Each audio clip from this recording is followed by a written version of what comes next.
Assalamualaikum warahmatullahi wabarakatuh. Alhamdulillah nahmaduhu wa nasta'inuhu wa nastaghfiruh wa na'udzu billahi min syururi anfusina wa min sayyiati a'malina may yahdihillahu fala mudilla lahu wa may yudlil fala hadiya lahu. Asyhadu an la ilaha illallah wa asyhadu anna Muhammadan abduhu wa rasuluhu la nabiyya ba'da. Allahumma salli ala Sayyidina Muhammadin wa ala alihi wa sahbihi ajma'in. Bapak-bapak dan ibu-ibu yang saya hormati, alhamdulillah kita masih diberi kesehatan, kita masih diberikan umur yang cukup. Mudah-mudahan dalam rangka beribadah kepada Allah Subhanahu wa taala sebagaimana peran dan tugas kita di dunia ini. Salawat beserta salam semoga senantiasa mengalir lestari kepada junjungan kita Habibina Syafi'ina wa Maulana Muhammad sallallahu alaihi wasallam. Sehatnya Bapak Ibu? Alhamdulillah. Posisi masih segini. Tapi sudah mudah. Mudah-mudahan Pak terus mudah motong gitu atau doa. Ya. Kemarin kita sudah sampai mana ya? Masih tentang makna ini ya, makna syahadatain.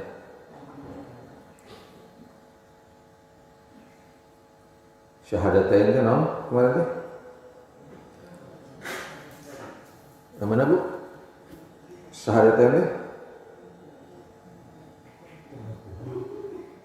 Nah, lupa lagi ya. Syahadatain itu maknanya apa? Pertama al-i'lan, pernyataan. Yang kedua al-wa'du atau perjanjian, dan yang ketiga al-qasam atau sumpah. Jadi makna syahadat dalam bahasa Arab itu fi'il mudhari atau setara dengan present continuous tense dalam bahasa Inggris. Hal ini menunjukkan suatu aktivitas yang sedang berlangsung dan belum selesai. Nah, kita lanjutkan makna syahadatain, yaitu berarti dua kalimat syahadah. Kenapa disebut dua kalimat syahadah? Karena ada dua persaksian.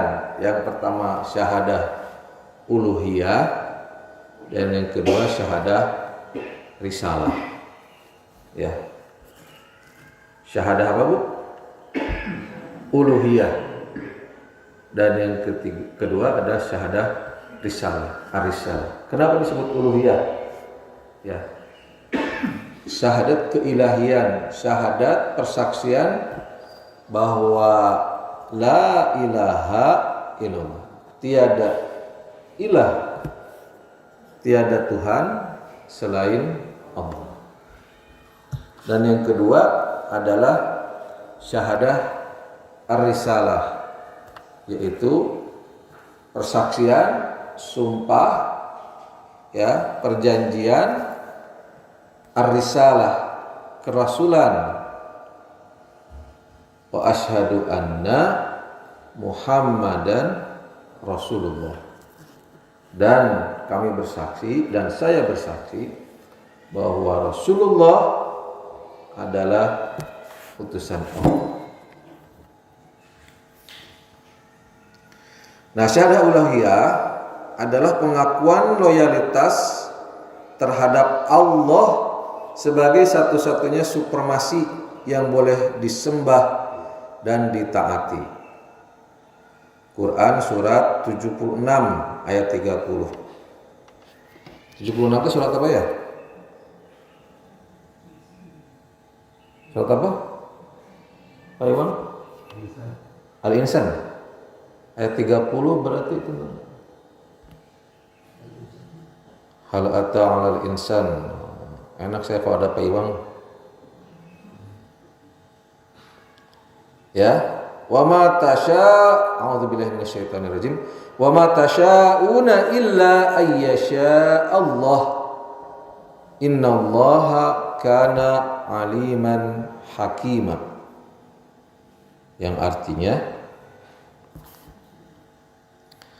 tapi kamu tidak mampu menempuh jalan itu kecuali apabila dikehendaki Allah. Sungguh Allah Maha mengetahui, Maha bijaksana. Ya. Jadi ini Quran surat Al-Insan itu tentang manusia. Ya. Jadi manusia itu banyak sifat-sifat buruknya, tapi ada juga sifat-sifat baiknya. Dan ketika masalah keilahian, maka kita tidak mampu kecuali apabila dikehendaki Allah. Sungguh Allah Maha mengetahui dan baik. Maksudnya gini, ya. Jadi dalam akidah kita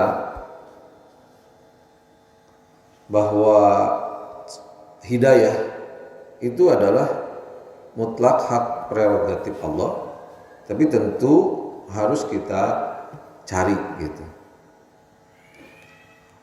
Dan masalah akidah ini, masalah tauhid ini, bahkan selevel Rasul pun tidak bisa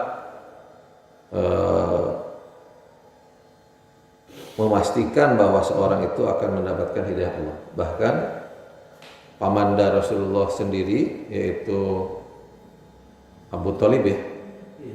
Abu Thalib itu, padahal Abu Thalib ini kan pamannya yang sangat mengasihi beliau, menjadi pengganti orang tua beliau, ya, melindungi beliau, ya.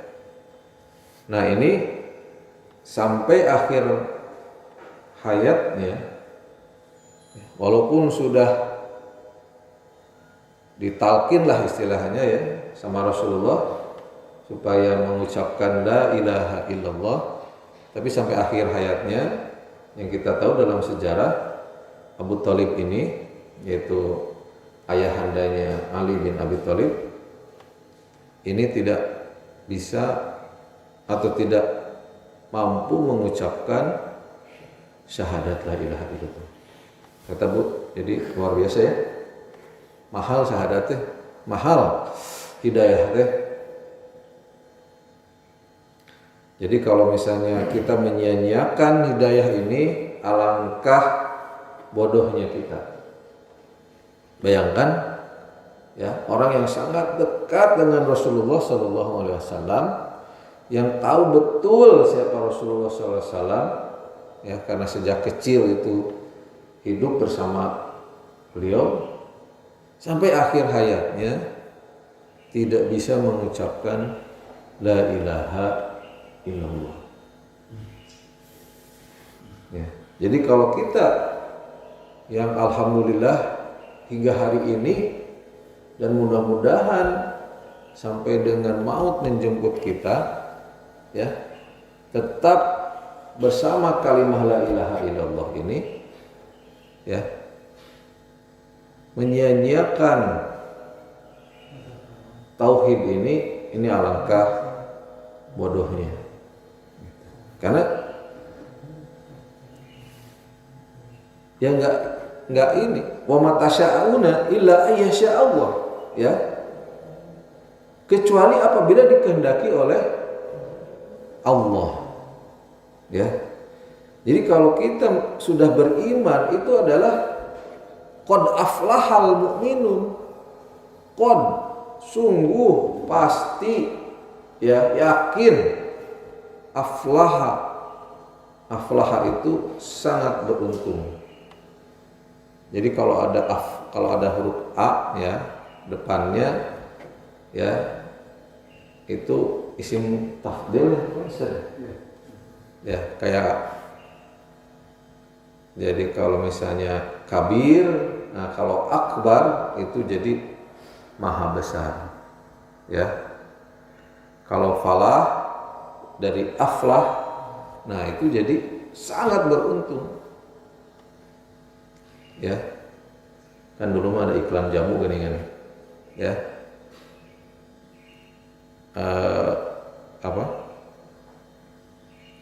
Orang bodoh dikalahkan sama orang pintar. Nah, orang pintar dikalahkan sama orang yang beruntung. Gitu. Ya. Karena tidak semua orang pintar beruntung. Ya, kalau bahasa Jawanya mah bejo apa ya? Pak Sutrisno ya. Bejo gitu. Ya. Atau bahkan ada yang namanya untung. Ya, untung sopati apa sih itu. Ya. Karena keberuntungan ini ya jarang orang memperoleh keberuntungan. Ya. Kalau semua orang beruntung kan berarti bukan keberuntungan lagi gitu. Biasanya rata-rata gitu. Ya. Nah, ini apalagi aflah sangat beruntung. Ya. Jadi kalau kita tidak merasa beruntung ketika sudah beriman, ini kebodohan level tinggi nih. Ya, makanya disebutnya jahil. Disebutnya jahil, bodoh. Bahasa kasar mah bego gitu kan. Ya. Kalau kita sudah beriman, tidak merasa beruntung. Ya. Karena tidak semua orang itu ya yang sagulung sagalang jeung Rasul oge beriman gitu. Ya. Kan kayak Abu Lahab itu yang diabadikan dalam Al-Qur'an ya, yang siksaannya itu sangat berat, itu siapa? Paman Rasulullah sallallahu alaihi wasallam. Alo eta emang jeung alo eta teh. Ya. Ganteng kaya ya. Istri cantik Abu Lahab itu, tapi tidak beruntung. Ya. Nah, jadi kalau kita melihat dunia ini dengan sudut pandang agama kita, ya, itu akan berbeda gitu, dibandingkan orang lain melihat dengan sudut pandang hanya duniawi saja. Ya, betul. Ya, Pak Sofyan ya, Abu Lahab itu kan ganteng, benghar, istrinya cantik, anak-anaknya juga. Bahkan kalau nggak salah, anaknya ada yang nikah dengan anaknya Rasulullah ya, Bang ya. Abu Lahab itu kalau nggak salah itu. Jadi memang sangat dekat kekerabatannya. Tapi kalau udah masalah akidah, bahkan Abu Lahab itu ketika lahir Rasulullah SAW, awalnya itu sampai mencit lembah, ya, mau nyembelih domba. Saking senangnya Abu Lahab itu dengan lahirnya Muhammad SAW. Ya, sehingga nggak tahu hadisnya sahih atau enggak ya, tapi yang jelas ada cerita bahwa setiap hari Senin itu Abu Lahab itu mendapat keringanan lah cenah hukuman, karena Abu Lahab pernah ketika Rasulullah lahir, beliau istilahnya syukuran lah gitu, tasakuran maksudnya Nabi Muhammad lahir. Tah bayangkan ya, pamannya yang sangat mencintai dia awalnya ketika masih kecil, ketika sudah masalah akidah, masalah tauhid itu bisa berseberangan ya, bahkan berseberangannya ekstrim. Kalau Abu Thalib mah tidak ekstrim ya, berseberangan secara akidah, tapi secara nasab, secara tali silaturahmi masih bagus. Ya, tapi kalau Abu Lahab ini sangat ekstrim. Bahkan Rasulullah itu ketika dakwah itu selalu diikutin. Ya. Jangan ini pembohong, jangan orang ini tukang sihir. Jangan orang ini orang bodoh. Gitu. Ya. Jadi Rasulullah itu ketika ada pasar ya, musim haji di Ukaz itu senantiasa beliau berdakwah.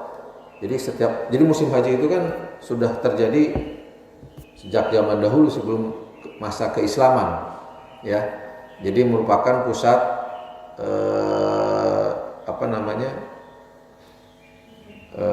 ibadah gitu ya. Walaupun yang diibadahi adalah Tuhan-Tuhan yang berhala-berhala kaum musyrikin gitu. Tapi sejak dahulu memang Mekah ini, Ka'bah ini adalah menjadi pusat ziarah seluruh orang-orang Arab ya, orang-orang Arab di seluruh jazirah Arab. Nah, pada masa itulah, di masa pekanan itu, Rasulullah senantiasa berdakwah kepada seluruh pengunjung yang datang ya. Nah, setiap Rasulullah dakwah itu diikuti oleh Abu Lahab ya. Abu Lahab inilah yang mengcounter lah istilahnya Rasulullah dakwah, jangan diikutin, itu mah orang gila, jangan diikutin, itu mah orang bodoh, jangan diikutin ya, orang itu tukang sihir ya, gitu. Dan bahkan ya yang menyebabkan asbabnya atau sebabnya nuzul surat Al-Lahab kalau nggak salah, mohon dikoreksi ya Pak Yon, itu ketika Rasulullah itu sedang sholat di depan Ka'bah, sedang ruku, itu diletakkan kotoran unta ya di atas punggungnya Nabi Muhammad SAW. Sama siapa? Ku mangna Bapak Ibu sanes sasaha teh mang teges ya, bayangkan ya. Jadi wa ma tasyauna illa ayyasha Allah ya, kamu tidak mampu menempuh jalan itu kecuali apabila dikehendaki Allah ya. Sungguh Allah Maha mengetahui dan Maha bijaksana. Innallaha kana aliman hakim. Sesungguhnya Allah Maha mengetahui dan Maha bijaksana. Artinya di mata Allah semua manusia itu sama. Ya, yang membedakan adalah apa? Yang membedakan manusia dengan manusia yang lain apa? Ketakwaan. Inna akramakum indallahi atqakum. Sesungguhnya di mata Allah, di sisi Allah, yang paling mulia adalah yang paling bertakwa. Jadi kalau kita pengen hoyong pupujian boleh tuh. Pengen katanggar boleh, tapi kepada Allah. Hayong dipuji ku Gusti Allah Subhanahu wa taala. Pengen disebut-sebut namanya kita oleh Allah Subhanahu wa taala. Caranya gampang. Jadilah kita bukan orang paling pinter, bukan orang paling ganteng, bukan orang paling gaya, tapi jadilah kita orang yang paling takwa. Atqakum. Ya. Ya. Macam definisi takwa teh?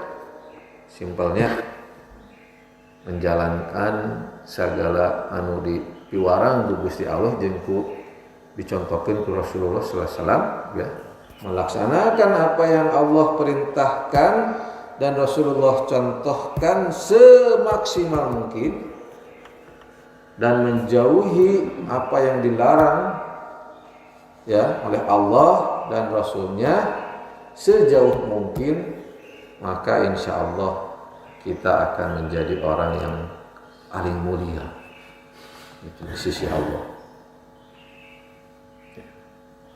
Jadi itu yang pertama, yaitu asy-syahadah uluhiyah, syahadah keilahian, persaksian bahwa tiada ilah, tiada Tuhan selain Allah.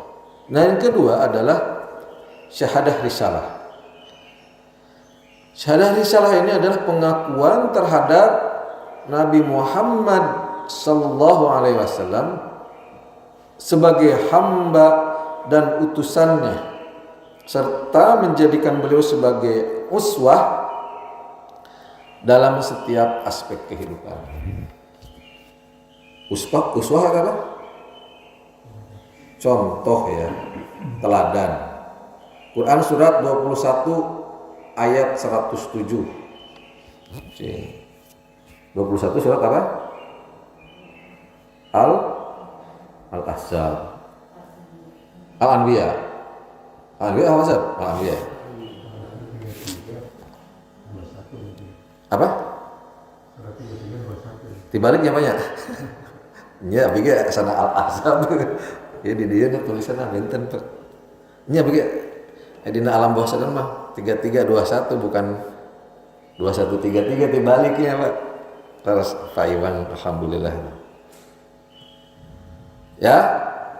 Nah, ini ayat yang cukup populer ya. A'udzubillahi minasyaitonirrajim.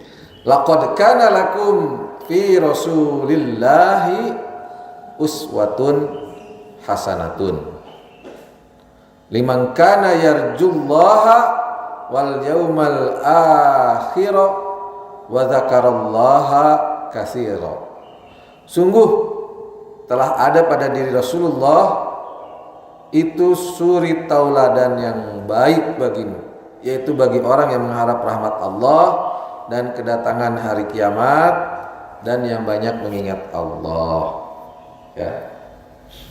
Nah, jadi kalau kita pengen mendapatkan rahmat, kasih sayang Allah, ya, digampilkan sagala rupina ku Gusti Allah, ya, dan kita juga ingin nanti di hari kiamat ini kita mendapatkan keberuntungan dengan surganya, dan kita dianggap sebagai orang yang paling banyak mengingat Allah, ya, cukup kita jadikan Rasulullah SAW itu sebagai uswah, sebagai suri tauladan, ya, mengidentikan diri kita ini kepada Rasulullah SAW. Ya, jadi saya ulang, kalau ajaran lain mungkin susah mencari contoh ya. Kayak misalnya, ya mohon maaf ya, ajaran komunis ya. Ajaran komunis itu kan kalau menurut ininya ada hal-hal baiknya itu. Ya, pengen mewujudkan kesetaraan atau keadilan sosial. Ya. Tapi coba kita lihat, ada nggak contohnya orang komunis itu yang seperti itu? Pada kenyataannya yang dilahirkan oleh ajaran komunis adalah para raja-raja baru atau tiran-tiran baru ya. Sehingga tidak ada lagi kesetaraan sosial. Itu tidak. Kayak misalkan Korea Utara lah contoh yang sampai sekarang masih existing ya, negara komunisme ya. Coba, kan harusnya ada kesetaraan, ada keadilan. Pada kenyataannya tidak ada kan. Yang menjadi pemimpin di sana ya sama, apa bedanya dengan raja-raja? Ya. Dari Kim Il Sung ke Kim siapa? Ya, terakhir Kim Jong Un. Nah, itu Kim semua anak-anak itu. Ya. Jadi aneh juga gitu. Sementara rakyatnya kelaparan, ini negara yang paling miskin sekarang itu salah satunya adalah Korea Utara. Ya. Tapi Kim Jong Un dan keluarganya mendapatkan fasilitas yang sangat mewah. Padahal cita-cita yang diharapkan dari ideologi komunisme adalah sama rata sama rasa kan gitu. Ya, begitu pula dulu zamannya Mao Zedong ya, Mao Zedong, Cina, pemimpin besar revolusinya Cina, ya. Ya, si Mao Zedongnya itu kaya raya, gitu. Sementara rakyatnya miskin, bahkan puluhan juta saat itu rakyat mengalami kelaparan karena kesalah urusan negara saat itu. Ya, bayangkan suatu negara yang tidak ada insentif bagi orang yang produktif dan tidak ada hukuman bagi orang yang tidak produktif. Akhirnya orang ya malas semua. Nah, kalau orang sudah malas semua, tidak ada produktivitas. Kalau tidak ada produktivitas, tidak ada kesejahteraan. Kan simpel sebetulnya ekonomi itu. Gimana supaya benghar? Gampang, jadilah orang yang produktif, setiap waktunya menghasilkan. Nah, gitu. Nah, ini kalau misalnya tidak ada insentif, kan produktivitas itu salah satunya karena ada insentif. Orang mau bekerja itu karena ada insentif, apa dapat gaji. Makin bagus kerjanya, gajinya makin besar. Nah, ini namun PGPW, pinter goblok podo wae. Ya, gimana orang mau bekerja lebih rajin gitu? Tidak ada insentif. Ya, akhirnya gagal. Ya mohon maaf, misalkan kita lah ideologi Pancasila saat ini. Satu lagi, ada nggak contohnya? Ya, apakah mohon maaf, Bung Karno itu sebagai sosok paling Pancasilais? Kan nggak bisa kita menyatakan demikian. Atau ketika Pak Harto waktu itu menyelenggarakan P4 ya, apakah otomatis bahwa Soeharto itulah contoh uswah yang paling Pancasilais? Kan enggak juga gitu. Nah tapi kalau Islam jelas siapa yang paling Islami, siapa yang paling menjalankan Islam secara sempurna, contohnya adalah, uswahnya adalah Nabi Muhammad Rasulullah Sallallahu Alaihi Wasallam. Nah, sehingga ketika ditanya Aisyah itu, bagaimana sih akhlaknya Rasulullah Sallallahu Alaihi Wasallam, maka jawab Aisyah, ya akhlak Rasulullah ya adalah Al-Quran. Ya, kan yang paling susah itu Pak, mengerjakan apa yang kita katakan.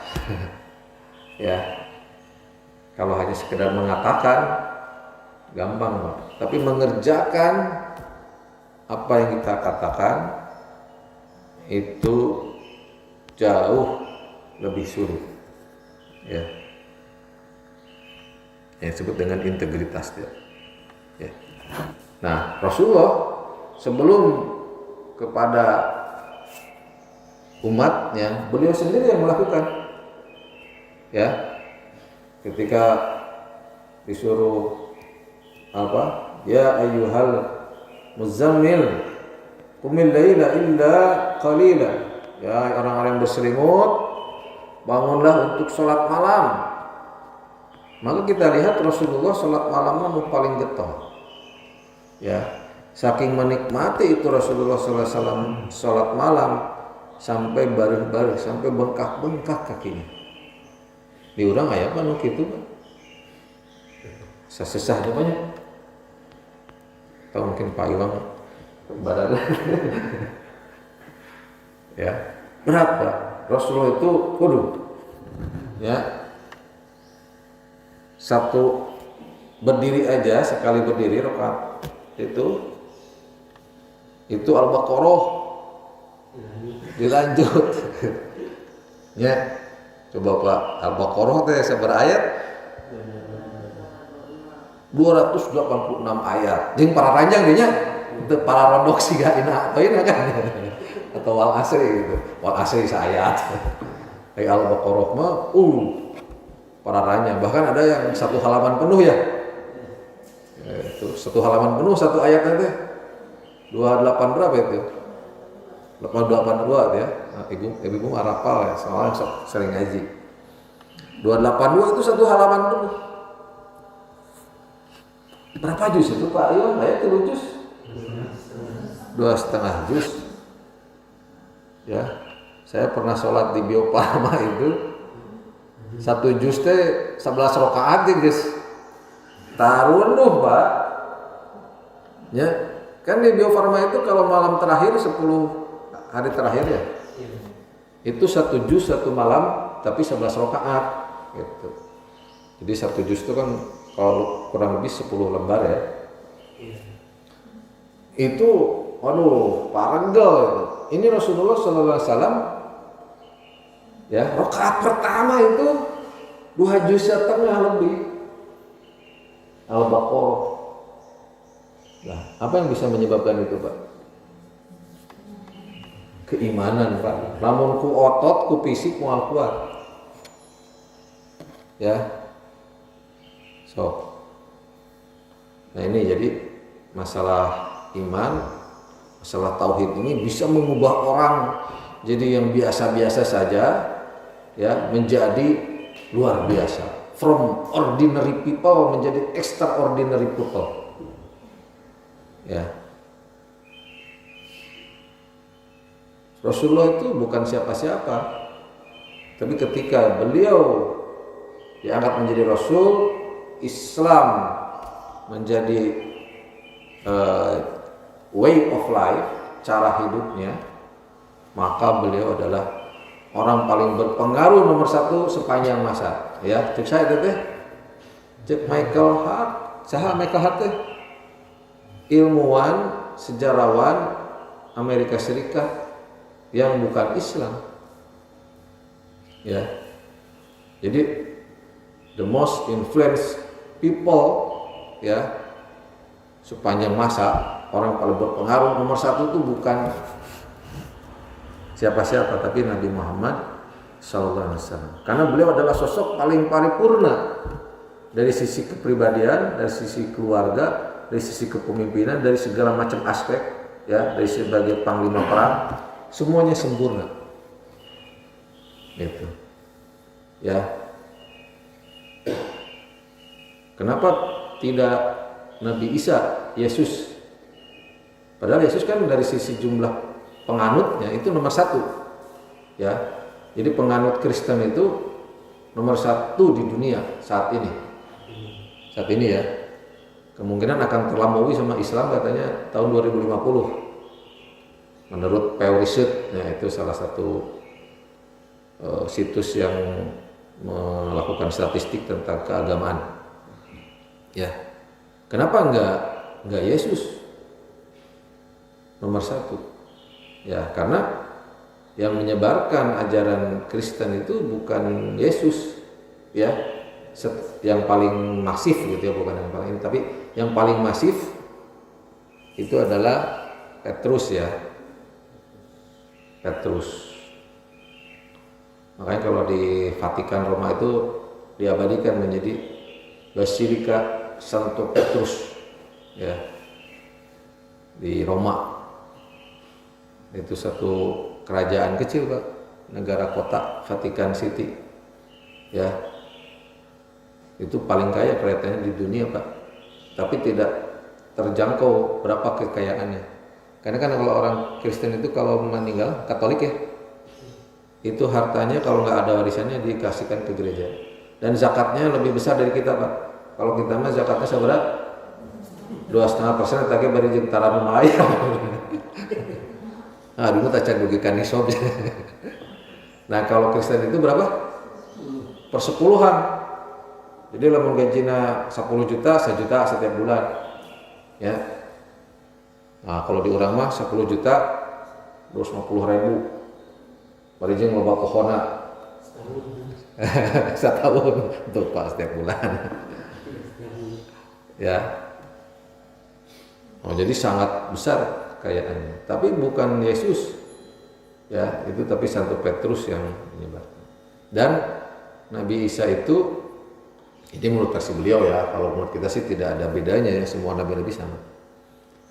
Menurut si Mekahart itu, Yesus itu tidak secara langsung membesarkan agamanya, gitu. Tapi kalau Rasulullah SAW secara langsung, gitu. Ya, jadi jangankan kita umat Islam, umat yang lain pun mengakui bahwa Nabi Muhammad SAW itu adalah sebagai contoh terbaik orang yang paling hebat lah sepanjang masa, gitu.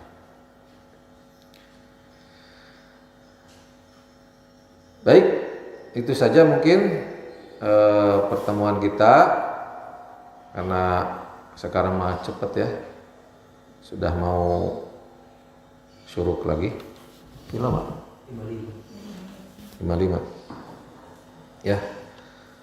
Jadi itu tentang yang pertama adalah syahadah uluhiyah, bahwa pengakuan loyalitas kita kepada Allah sebagai satu-satunya supremasi yang boleh disembah. Dan yang kedua, ada satu lagi nih, Yang tadi betul Pak 3321, yang satu 21 107. Cing orang bacanya 21 107. Cing 21 107.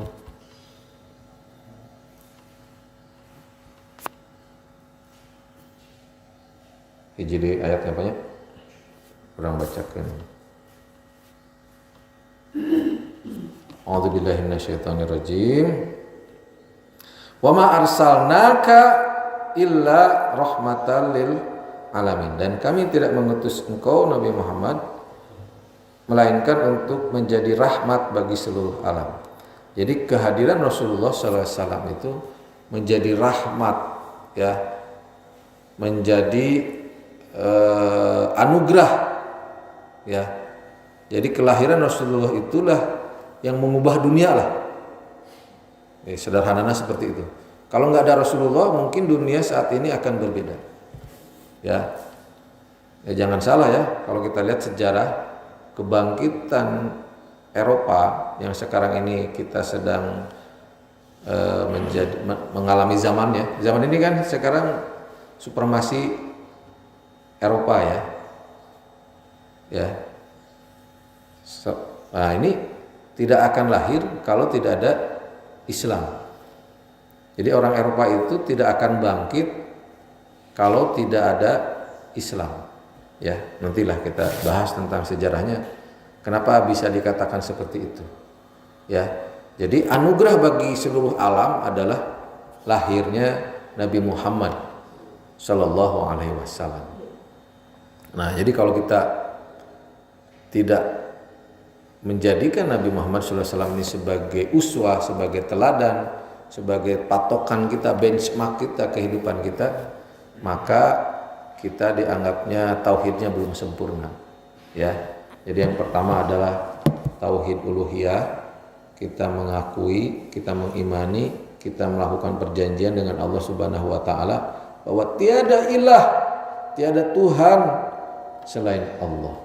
Dan yang kedua adalah syahadat ar-risalah. Kita bersaksi, bersumpah, berjanji akan menjadikan Rasulullah Sallallahu Alaihi Wasallam sebagai panutan, sebagai uswah, sebagai teladan, ya, dan sebagai orang yang wajib kita cintai melebihi siapapun di dunia ini.